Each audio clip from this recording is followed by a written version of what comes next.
김용남 글로벌 PMC 대표님을 여러분 무대로 모시도록 하겠습니다. 네, 안녕하세요. 글로벌 PMC 대표 김용남입니다. 저는 오늘 저희 회사 잠깐 소개를 하고요. 그다음에 저희가 어떻게 일본 부동산 투자자문을 하게 됐는지 잠깐 소개를 하겠습니다. 저희는 2004년에 제가 건국대학교 부동산대학원 3학기 재학 중에 설립을 했고요. 그래서 현재 한 전국에 130여 개 중소형 빌딩을 관리하면서 자산가 그다음에 유명 연예인을 저희 소유주로 모시고 있습니다.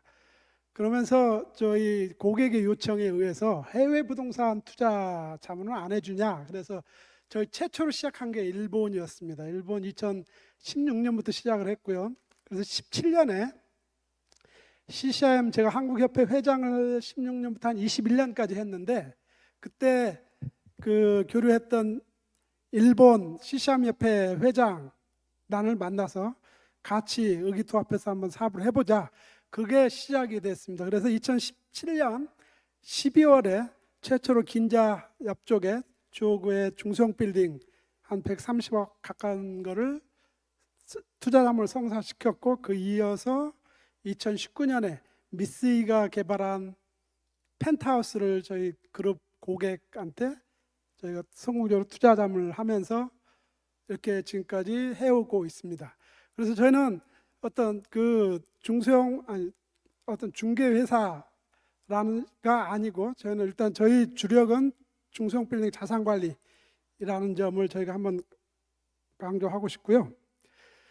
이어서 저는 오늘 6가지 정도로 주제를 해보려고 합니다. 일본 경제 개요는 아까 방금 전에 또 교수님께서 자세히 또 말씀을 해주셔서 저는 이제 부동산 시장하고 어떻게 연결이 되나 그런 측면에서 좀 말씀을 드리려고 하고요. 그다음에 일본 부동산 시장의 트렌드, 그다음에 왜 일본 도쿄 부동산인가에 대해서 한번 제 입장에서 한번 말씀드리고, 그러면 어떤 부동산에 투자를 해야 될 건가, 개인 입장에서는 어떤 부동산 투자하고 어떻게 투자해야 될 건가, 그러면 어떤 전략을 가지고 누구와 함께 안전하게 할 건가에 대해서 마지막으로 저희 부동산 투자자문 서비스를 소개하면서 마무리할까 합니다. 그 2022년부터 인플레이션이 일본은 아까 교수님도 말씀하셨지만 계속 약 한 30년 동안 디플레에서 벗어나지 못하고 있다가 22년부터 인플레를 국면으로 진입한 것 같습니다. 그러면서 그 사이에는 사실 부동산이라는 게 그렇게 많이 오르지 않았지만 2013년도부터 본격적으로 조금씩 올라가기 시작했고, 그다음에 22년부터는 좀 더 본격화되는 추세인 것 같습니다. 인플레이션이 됐다는 것은 해외 부동산 투자자 입장에서는 이렇게도 볼 수 있을 것 같습니다. 일단 여태까지 일본은 임대료 상승이 우리 한국처럼 매년 5%씩 인상된다든가 그런 걸 전제하지 못했는데, 이제는 그것도 가능할 수 있겠다라는 그 판단을 하게 되고요. 그다음에 임대료 상승이 일어나면 자동적으로 부동산 가치 상승도 기대해 볼 수가 있겠고, 경제도 더 선순환될 수 있지 않겠나, 그런 판단을 해봅니다. 그다음에 기준금리는 2007년에 그 0.25에서 0.5로 올린 이후로 17년 만에 올해 3월에 0.1로 올렸고, 그 다음에 7월 말에 0.25%로 올렸습니다. 아까 휴게 시간에 잠깐 점심시간에 어떤 기자로부터 저도 질문을 받았었는데요. 금리 인상기 지금 부동산 투자 적기냐, 그 판단은 저도 잘 모르겠지만 금리 인상이 꼭 악재 또는 어떤 위기 요인은 아닌 것 같다. 역으로 제가 엊그제 그 신한은행 자회사 SBJ 본점하고 통화를 좀 해봤었는데요. 실제 시장이 어떻게 돌아가나, 근데 사실 금리 변동은 별로 없었습니다. 실제 한국인이 법인을 설립을 해서 대출을 받으면 한 1.5에서 한 2% 사이였는데, 지금도 한 2% 수준 정도라고 하는 거 보면 사실은 금리가 0.25% 올랐다고 해도 사실 그게 큰 실질 금리로 이렇게 바로 연결된 것 같지는 않습니다. 그 대신 금리가 인상됨으로 해서 얻을 수 있는 것도 있습니다. 사실 일본 도쿄 메인 그 센트럴 5 쪽에는 사실 우량 매물이 별로 없는 것 같습니다. 사실은 신축을 해도 거의 2% 3%대고, 그래서 살만한 물건 찾기가 사실 쉽지가 않은데, 앞으로 사실은 이제 금리가 올라가면 어떤 매도자 입장에서도, 건물주 입장에서도 크게 가격을 높이 올릴 수가 없는 상황일 테고, 오히려 자기들도 시각을 더 현실화시켜서 오히려 좀 조정 내지 약간 낮출 수 있는 가능성도 있겠다라는 생각이 들고요. 그 뒤에 또 나옵니다만, 그 사실은 매물이 좀 더 늘어나면 오히려 더 좋은 물건을 구할 수 있는 오히려 좋은 기회가 될 수도 있겠다. 뭐 당장 금리가 인상되면 수익률은 좀 떨어질 수는 있겠죠. 근데 그 대신 일단 가격을 보면 NOI하고 캡넷인데, 그전에는 캡넷이 낮아져서 가격이 올라갔다면, 금리가 낮아져서 이제는 이제 NOI가 상승하면서 가격이 올라갈 수 있는 그런 시스템으로 일본 부동산 시장이 더 정상화되는 게 아닌가라는 생각도 저는 하면서 기회 요인으로 보고 있습니다. 아까 환율은 또 이제 말씀드렸으니까 그 뭐 간략 설명하면, 사실 저희 고객이 60억짜리 빌딩을 살려다가 살려고 만참 하고 거의 정했었는데요. 60억, 그러니까 6억엔 정도 멀티 패밀리를 살려고 했는데, 갑자기 환율이 860원, 850원까지 떨어지니까 갑자기 겁난 거죠. 사실 우리도 700원, 뭐 한 600원까지 가면 겁이 나서 일단 2, 3개월 좀 지켜보자 하고 중단한 사례가 있습니다. 그래서 많은 분들이 사실 이게 환율이 굉장히 위협의 요인이다 라고 이렇게 보고 있지만, 사실 저 표를 보면 사실 약 한 20년간 사실은 굉장히 N저 현상이 지속됐었고, 그다음에 아까 금리가 올라가면 사실 아까 교수님도 말씀하셨지만 엔화는 상승 언젠간 하지 않겠나, 오히려 더 떨어진다기보다는 상승하는 쪽이 더 무게가 더 간다면 오히려 더 부동산 투자는 꼭 위협의 요인, 금리 상승 위협의 요인은 꼭만은 아닌 것 같다라는 판단을 해봅니다. 이번엔 그러면 부동산 시장 트렌드를 몇 가지 한번 살펴보겠습니다. 일단 국토교통성에서 발표하는 주거용 부동산 가격 지수입니다. 이렇게 보시면 그 녹색 부분이 그 맨션, 타워 맨션 또는 구분 소유니까 타워 맨션이나 이런 걸로, 우리 같으면 아파트로 이렇게 분양 아파트로 보시면 될 것 같은데, 이 기울기가 굉장히 상승 곡선이 굉장히 가파릅니다. 이건 일본 전역을 놓고 했으니까 도쿄 5구만 보면 더 훨씬 더 가파르겠죠. 근데 이게 사실 2013년부터 아까 그 교수님도 발표했지만 아까 13년 이후부터 사실은 가격이 거의 그때부터 계속 상승을 해왔습니다. 그래서 모든 지표가 그랬고, 지금 단독주택만 보시면, 단독주택은 사실은 2008, 9년 전에는 이 아파트 가격이 높았는데 2013년, 12년 거치면서 오히려 역전되는 그런 현상을 빚었고요. 그래서 이제 많은 사람들, 제 주위에 있는 일본 투자를 제가 자문을 한다 그러면 첫 번째 질문, 일본 부동산 올라가냐, 계속 떨어지는 거 아니냐, 아까 잃어버린 30년이든 20년이든 10년이든 간에 계속 떨어지는 것만 아니냐라고 하는 분이 거의 한 90% 이상 된 것 같습니다. 그 정도로 하여튼 자기 이 입장에서 보다 보니까 실제 돌아가는 상황을 잘 모르는 것 같고요. 두 번째는 일본 부동산 연구소에서 매월 발표하는 주택 가격 지수 추이입니다. 여기를 보시면 그 종합지수하고 도쿄, 이제 지역별로 나와 있지만 사실 도쿄가 가장 가파르게 제일 맨 위에서 있고요. 그 다음에가 종합지수고 그 다음에 가나가와 쪽, 그 다음에 그 요코하마 이런 쪽인데요.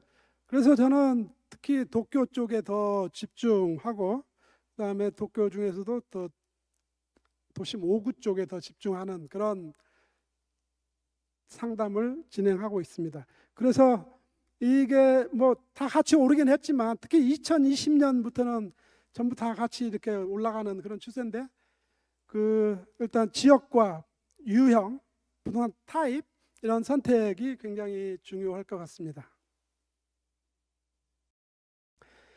그 다음에 국토교통성에서 그러면 이제 상업용, 아까는 이제 주거용이었으니까 상업용을 보면은요, 그 점포, 그 다음에 오피스 쭉 공장, 물류센터 이렇게 쭉 있습니다.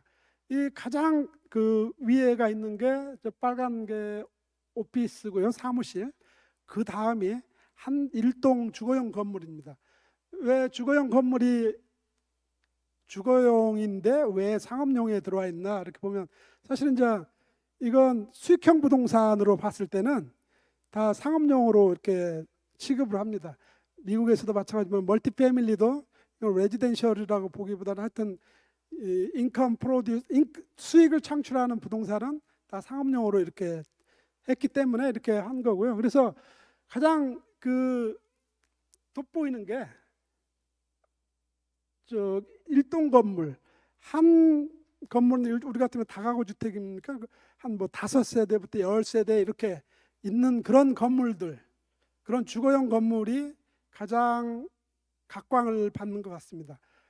저도 뭐 뒤에도 뭐 어떤 건물을 사야 될까 그 코너에서도 나오지만, 실제로 이게 어느 정도 재력이 된다면 더 안정적으로 할 수 있는, 우리 국내에서 꼬마 빌딩보다 훨씬 더 안정적으로 투자할 수 있는 그런 부동산 유형이 아닌가 이렇게 생각을 해봅니다. 그 다음에 그러면 그 중고 아파트, 뭐 우리는 중고 아파트라고 표현 안 하지만 하여튼 구축 아파트를 이렇게 한번, 신축 아파트 5년 이상, 신축한 지 5년, 10년, 20년, 30년 이상 이렇게 그래프를 봤을 때 가장 꾸준하게 한 게 그 5년 이내 그 아파트입니다. 그다음에 이렇게 들쭉날쭉하는 변동성이 좀 있는 게 신축 아파트인데요. 뭐 신축 아파트가 왜 저렇게 변동성이 있냐고 최근 들어 22년 이후부터 이렇게 하는 거 이유를 전문가들이 하는 거 보면, 건축비가 굉장히 많이 올랐고 자재비도 많이 올랐고 뭐 등등 그런 거 다 보니까 땅값도 많이 올랐고, 그래서 들쭉날쭉하다는 그런 표현도 있고요. 그래서 가장 안정적으로 할 수 있는 거는 그 5년 또는 10년, 그래서 늦어도 적어도 20년 이내 아파트가 가장 안전할 것 같다라는 생각이 들고요. 이 현상은 그 국내 박원갑 박사가 저기 페이스북에 적어놨던데, 얼죽신, 뭐 얼어 죽어도 신축이라는 표현, 자기가 만들어낸 단어라고 그 친구가 이렇게 적어놨던데, 도쿄에서도 사실 이런 현상이 일어나는 것 같습니다. 젊은이들이 이 신축 아파트를 좋아하고, 그러다 보니까 이 5년 이내 아파트가 굉장히 그 신축한 지 5년 이내 아파트가 굉장히 가파르게 상승하는 걸 볼 수가 있겠습니다. 그러면 왜 도쿄, 일본인가 뭐 굳이 설명은 안 드려도 될 정도로 이미 다 알고 있을 수 있지만, 그 글로벌 부동산 서비스 기업 그 1위 기업인 CBRE가 매년 그 아시아 지역 부동산 투자자들, 기관 투자가, 개인 투자자 쭉 몇백 명을 상대로 매년 조사를 하는데, 서베이를 하는데, 그래서 발표를 합니다. 어느 나라, 어느 지역이 가장 투자 유망한가, 그렇게 발표를 하는데 매년 5년 연속 1위가 일본이고 도쿄입니다. 그래서 우리는 지금 여기 서울이 안 들어와 있죠. 그래서 하여튼 그런 상황이고요. 또 글로벌 서비스, 부동산 서비스 2위라고 하나요? 거기 그 정도 되는 존스랭 라살 JLL 이 부동산 투명성 지수라는 걸 발표합니다. 한 2년에 한 번씩 하는데 엊그제 발표한 것 봐도 아시아 지역에서는 거의 유일하게 일본만 고투명성 국가로 이렇게 지정될 수 있을 정도로 굉장히 부동산 투자가 굉장히 투자 과정이 사실 투명합니다. 계약서 작성부터 그다음에 나중에 그 임대 관리 이런 프로세스까지 이런 것 전 과정을 한번 보니까 한국보다 훨씬 더 투명하고 그래서 안전하다고 이렇게 보여집니다. 그다음에 지금 뭐 홍콩이 뭐 글로벌 허브로서 위치를 잃다 보니까 그 자리를 이제 도쿄가 그 다시 차지하는 것 같고요. 그다음에 아까도 계속 말씀드렸지만 엔화 약세 때문에 외국인 투자가들이 굉장히 많이 들어왔다. 그다음에 경쟁 우위, 싱가포르나 호주 이런 데 비해서 상당한 경쟁 우위를 가지고 있다. 이래서 도쿄, 일본 그중에서 도쿄라고 이렇게 판단이 됩니다. 그러면 그 고급 콘도미니엄 가격을 가지고 한번 경쟁력 비교를 좀 한번 잠깐 해보겠습니다. 보면 일본을 100으로 놓고 봤을 때요, 이 고급 아파트, 우리 최고급 초고가 아파트를 보면 우리는 한국이 얼마입니까? 한 68인가요? 네. 근데 보면 사실 싱가포르, 베이징, 심지어 타이베이 뭐 이런 쪽보다 훨씬 낮습니다. 거의 한 반 정도도 안 되나요? 그 정도면 그다음에 뉴욕, 런던, 시드니 이렇게 비교해봐도 이 초고가 아파트 수준이 이렇습니다. 제가 그 2018년에 모 그룹 회장님의 아까 펜트하우스를 제가 투자문에서 사드렸다고 했는데 그때 한번 초고가 아파트 펜트하우스 거래되는 뭡니까 루트 이런 걸 한번 조사를 한번 해봤습니다. 왜냐하면 사실 구해달라는데 구할 수가 없어서. 근데 대부분 지금 나와 있는 굉장히 전부 다 아시는 그런 꼭대기층 이런 펜트하우스에는 대부분 글로벌 기업들, 테크 기업들, 뭐 금융 기업들의 회장들이 거의 다 가지고 있어서 심지어 저희가 야 그쪽 여기 안 살고 있으면 비어 왔으면 그쪽에 연락해서 좀 매각 좀 할 의사 없나 이렇게 알아보라고 할 정도였습니다. 그럼에도 불구하고 하여튼 그 가격이 굉장히 낮다는 거. 그래서 앞으로 더 올라갈 가능성이 훨씬 많아지고 또한 그 보면 또 임대료 측면에서도 이렇게 비교를 해보면요, 사실 임대료는 그 아까 싱가포르 이런데 아니 베이징 이런 데보다는 낮지만 홍콩 이런데 큰 회사 큰 나라 홍콩 이런 런던 이런 쪽에 비하면 아직 한 반 정도도 안 되는 그런 규모입니다.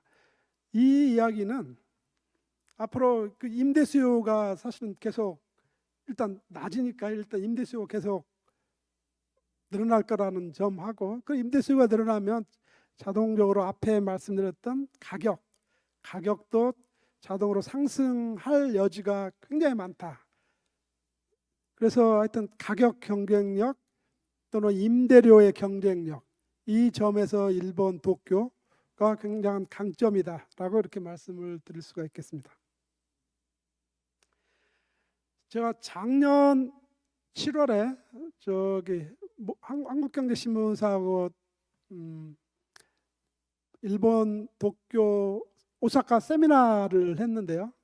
그때 제 강의 주제 딱 메인 페이지가 왜 일본 부동산이 핫한가 였습니다. 실제 영어로 제목에도 그렇게 적혀 있었고요. 그걸 존 스랭라스 JLL이 그렇게 발표를 했었습니다. 그래서 여러 이야기했습니다. 엔조 저금리 뭐 등등 국가 경쟁력 안정성 쭉 이야기했었는데 그게 지금 1년이 지난 현 시점에서 JLL이 또 발표를 하나 했습니다. 이게 제목입니다. 화랑이 지속되는 일본 부동산 투자 시장이라는 거였습니다. 사실 이건 뭐 개인 부동산 뭐 중개회사가 발표한 게 아니라 이게 글로벌 기업이 한 거라서 어떤 믿으셔도 됩니다. 그 그 보고서를 제가 2페이지에 걸쳐서 이렇게 간략히 요약을 해놨습니다. 전 세계적인 투자 감소성에도 일본만 부동산 시장은 성장했다. 그 다음에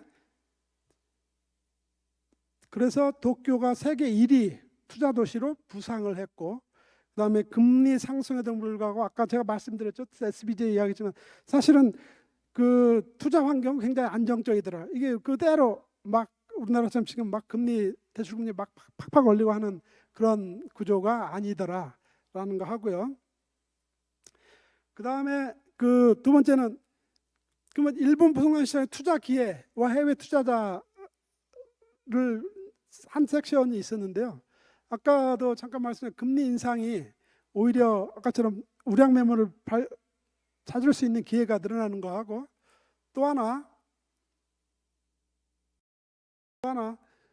그 아까에도 나왔지만 그 밸류업 프로그램, 이걸로 해서 사실 일반 기업들이 부동산을 굉장히 계속 가지고 있었는데 그걸 굉장히 매물로 내놓을 가능성이 굉장히 많아졌다. 그래서 오히려 우량 매물이 늘어나고 큰 어떤 프라임급들도 이제 매물화돼서 이게 앞으로 해외 투자가들이 더 몰려올 것 같다. 그렇게 되면 하여튼 수요가 늘어나면서 가격도 상승을 한다. 뭐 이런 겁니다. 그래서 또 하나는 그래서 그러면 이제 금리 인상기에는 어떤 걸 해야 되냐? 지금 사실은 일본은 금리가 없는 나라에서 이제는 금리가 있는 나라로 지금 이제 바뀌었지 않습니까? 3월부터 그랬고, 그다음에 이제 다시 7월에 했지만, 그러면 사실 이제 그런 선택, 어떤 부동산을 사야 되는가에 대한 것도 좀 유념할 필요가 있겠습니다. 그래서 그거는 다음에 여기 다음 섹션에서 부동산 종류를 할 때 다시 한번 말씀드리겠습니다.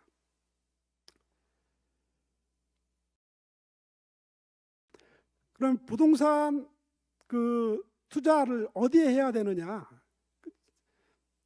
도쿄, 저는 뭐 오사카도 좋고 하지만 사실은 제가 상담을 해보면 한 100건 중에 한두 건 정도만 저는 오사카 아니면 뭐 후쿠오카 이런 것 같아요. 사실 저희는 2019년에도 그랬고 계속 도쿄, 오사카를 계속 띄우기 위해서 환경하고 같은 세미나를 하고 거기 전문가 불러다 놓고 해봤지만 사실은 오사카는 너무 수요가 없어요. 관광객은 많이 가지만. 그래서 그 오사카에서 오시는 그 전문가가 일본인이신데 그분은 또 삼성물산 오사카 그 지점에서 근무도 하고 한국말을 아주 잘합니다. 또 연세어학당 출신이고. 근데 그분이 어느 날 그랬습니다. 작년에 왔을 때 와이프가 한국에 맨날 강의하러 가면 뭐하냐, 한 건도 못 하는데, 그래서 저도 사실 미뤄지려고 굉장히 하는데 사실 그렇게 수요가 많지가 않더라, 그런 점을 말씀드립니다. 그래서 도쿄 중에서도 저는 그 23구 중에서 저는 또 우리 강남 3구처럼 그런 쪽에 좀 집중하는 게 좋겠다. 그래서 우리나라 2호선이 있듯이 여기도 야마노테선이 있으니까 그 주변을 다 하는 그 5개 구 쪽에 집중하는 게 좋겠다라는 그런 생각, 그게 안전 투자다라고 저는 생각하고 있습니다. 그러면 첫 번째로 살 수 있는 게 가장 이제 개인 투자자들이 제일 쉽게 접근할 수 있는 게 이런 타워 맨션입니다. 우리 같은 아파트 사실 관리 부담도 없고 사기 쉽고 일단 다 전문가잖아요. 다 전문가고, 그다음에 또 금액도 일단 소액이고 뭐 다른 거에 비교해서 비교적 소액이고. 근데 또 이제 이거 같은 경우는 사실 또 많이 오르기도 합니다. 사실 2019년에 분양했던 건데 거의 한 뭐 1.7배 올랐다고 하니까 많이 오르기도 했지만, 또 이거는 저 같으면 실수요자 또는 자기 돈을 갖고 있는, 자기 돈으로 투자하는 사람 같으면은 이거 사셔도 된다고 생각하는데, 일본에서 대출을 우리가 법인을 설립을 해서 받을 때 한 50% 60% 한 그 정도까지 대출을 받을 수 있는데요. 근데 여기는 사실 우리나라처럼 이자만 내는 구조가 아니어서 원금 균등분할 상환, 원리금 균등분할 상환이다 보면 50% 받아도 잘못해서 공실이 생기면 이게 자기 돈 다시 박아야 될 그런 리스크가 많아서 사실은 그 SBJ에서도 셀러리맨한테는 대출 안 해준다 그런 방침이 있을 정도로 약간은 리스키하게 보는 그런 타입입니다.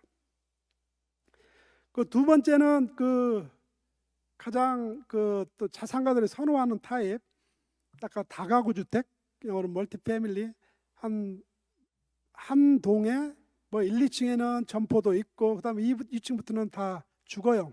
여기 같은 경우는 그 2층까지는 점포고 3층부터 8층까지 공동주택인데 3, 4, 5, 6은 각각 하나씩 해서 네 가구하고 7, 8층이 복층으로 해서 한 가구 해서 5가구. 이게 근데 하여튼 10억이니까 우리 돈 한 뭐 100억 정도 되죠. 이런 거고 대지 면적을 한번 보시면 지금 대지 면적 44평 거기에 이렇게 개발을 했고요. 그래서 수익률은 보통 한 3.4%. 그래서 이건 100억이지만 사실은 한 뭐 조금 더 약간 좀 떨어진 데로 가면 한 30억대부터 한 가장 많이 찾는 게 한 50억, 60억대가 가장 많이 팔리는 것 같습니다. 그다음에 이거는 이제 중소형, 우리 같으면 중소형 빌딩, 뭐 꼬마 빌딩이라고 하는 건데 이 대지 면적을 보시면 한 20평, 굉장히 조그만한 데다가 이렇게 오피스 점포하고 오피스를 했고요. 이런 것들 여기는 92년에 지었다 보니까 한 20 몇 년 하다 보니까 수익률이 좀 굉장히 좀 그래도 아까 3.몇 %보다는 4.3% 높고요. 또 하나 뭐 같이 다 이것도 중소형 빌딩인데 여기도 그 15평에 진 건데 여기는 그래도 비교적 올 1월에 한 거라서 수익률이 한 3.4% 굉장히 낮습니다. 그러면 사실 우리 중소형 빌딩은 한 100억 이하는 한국인들도 사는 분들이 많이 있지만 그 상가 건물로만 돼 있는 것들은 대부분이 대만, 중국, 홍콩 사람들이 거의 삽니다. 이분들은 거의 보지 않고 산답니다. 한국 사람들은 재는 걸로 굉장히 유명하답니다. 하여튼 물어보고 보고 가서 하고 계약하기로 했다가 또 일방적으로 계약 뭐 취소하고 뭐 하는데 하여튼 굉장히 이렇게 크게 보면 세 가지 타워맨션, 중소형 빌딩처럼 상가 빌딩, 그다음에 주거용 한 동짜리 주거용 빌딩 그 세 가지 정도를 아마 사실 수 있을 것 같고요. 그 뭐 더 오래된 것들 사서 뭐 좀 다시 레노베이션 한다 이런 것들은 제가 일단 그 대출 문제도 있고 그래서 리스크 있는 것들은 일단은 제하면 크게 한 세 가지 정도로 이렇게 볼 수가 있습니다. 그러면 그 트렌드에서 이제 마지막으로 보면 일본에서도 투자자 선호도가 이렇게 확실하게 변하고 있습니다. 그 주거용으로 인구를 이야기할 때 도쿄 일본이 인구가 감소하고 그래서 어떻게 부동산 투자 이게 수익률이 어떻게 나냐 하고 걱정하는 분들이 있는데 일본 중에 도쿄는 계속 젊은이들이 들어오고 몰려고 그래서 더 계속 늘어납니다.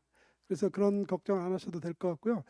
그래서 그 중에서도 더 핵심 지역은 더 계속 주거용의 안정적인 임대 수요가 뒷받침이 되기 때문에 오히려 그 안전한 것 같고요. 보시면 주거용이 지금 35%로 이 1년, 2년, 3년 이렇게 하면 굉장히 늘어났다는 걸 이렇게 이건 사실은 라이프 스타일의 변화, 뭐 재택근무도 있고 뭐 어떤 이런 것들의 이제 변화도 있겠고요. 그다음에 이제 관광 이런 것들이 늘어나면서 호텔하고 리조트 쪽이 한 16%로 늘었고 오피스가 상대적으로 굉장히 많이 줄었다. 그렇게 보시면 될 것 같습니다. 그러면 핵심 투자 전략 뭐 그렇게 간단히 이렇게 보시면요. 일단 상담을 하다 보면 첫 번째 질문이 이거 사면 얼마에 팔 수 있냐, 얼마 높게 팔 수 있냐, 뭐 그런 이야기를 많이 하시는데 하여튼 이렇게 일단 가장 중요한 건 투자 자문사를 선정을 해서 그 파트너와 함께 그 하게 되면 안정적으로 할 수 있을 것 같습니다. 그래서 그런 회사를 선정을 해서 거기랑 같이 손잡고 하면 될 것 같고요. 그렇다고 투자 자문사를 선정을 했다고 해서 별도의 중개 수수료 외에 별도 비용이 발생하지 않습니다. 이 투자자문사들은 현지 파트너한테 지급하는 중개 수수료를 가지고 같이 쉐어하기 때문에 오히려 더 안전하게 할 수 있으니까 그런 점을 좀 고려하시고요. 그다음에 이거 같은 경우 저희가 한자 글로벌 PMC의 7가지 투자자문 서비스인데요. 이 부분은 참고를 하시면 될 것 같고요. 매입 프로세스는 이렇습니다. 첫 번째 저희는 한 7, 8년 하다 보니까 상담만 하고 끝나게 되면 또 저희 파트너한테도 문제가 될 거고 그래서 저희는 항상 전속 매수 자문 계약을 체결하고 그걸 바탕으로 일본 파트너들하고 매물을 합니다. 그래서 하다 보면 해외 저쪽에 법인 설립을 해야 됩니다. 그래서 대부분은 합동회사, 우리나라에는 없지만 영어로 Limited Liability Company LLC를 설립을 해서 1인 기업으로 해서 하게 되면 편합니다. 그래서 그걸 설립을 해서 설립부터 그다음에 대출 이런 것들을 거의 원스톱으로 저희가 다 서비스를 해드립니다. 그다음에 잔금을 내고 중개수수료 지급을 하면 중개수수료 3%를 그 현지 업체한테 하고 그다음에 소유권 이전을 하고 빌딩 관리 계약을 체결하면 그걸로 저희 이제 사실 저희는 끝나지만 그 이후에 저희가 그 관리회사를 선정하는 데 지원을 하고 그다음에 관리회사의 퍼포먼스 관리도 하기 때문에 굉장히 편리하게 하실 수 있습니다. 저희 파트너는 이렇게 그럼 누구한테 저희가 소싱을 하는가 이런 일본에 있는 그런 대기업들도 있고 중견그룹도 있습니다. 참고로 일본 메이저 디벨로퍼들은 전부 다 빌딩 매매 사업을 합니다. 중고 사서 자기가 레노베이션해서 팔기도 하고 그런 걸 굉장히 많이 하는데 신축 분야나 이것에서 저희가 직접 이런 디벨로퍼 하게 되면 저희가 소싱을 직접 하는 거라서 굉장한 양질의 이것도 구할 수 있다는 거 이렇게 말씀드리고요. 저희 이제 마지막으로 저희가 이 주요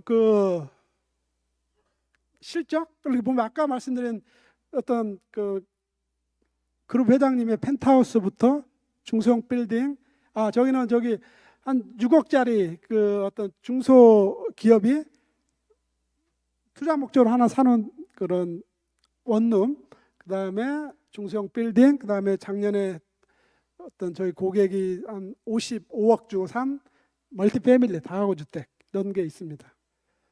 그래서 이런 게 있고요. 제가 작년 7월에 3프로 TV 나갔던 거고 그 다음에 이렇게 해서 저희 이 서비스까지 소개를 했고요. 그러면 지금 5분, 3분 남았습니까? 2분은? 예. 그러면 제가 2분 남았네요. 질문 혹시 질문 있으면 받고요. 없으면 저한테 이메일이나 문자나 전화 주시면 제가 또 안내하겠습니다. 어차피 여기 다 강의 자료 그대로 다운로드를 받을 수 있게 돼 있어서 받으시고 보시고 또 추가적인 질문 있으면 언제든지 연락 주십시오. 제가 강의 자료 공개한 건 여기 뉴스핌에서 처음입니다. 자, 이걸로 그러면 마치겠습니다.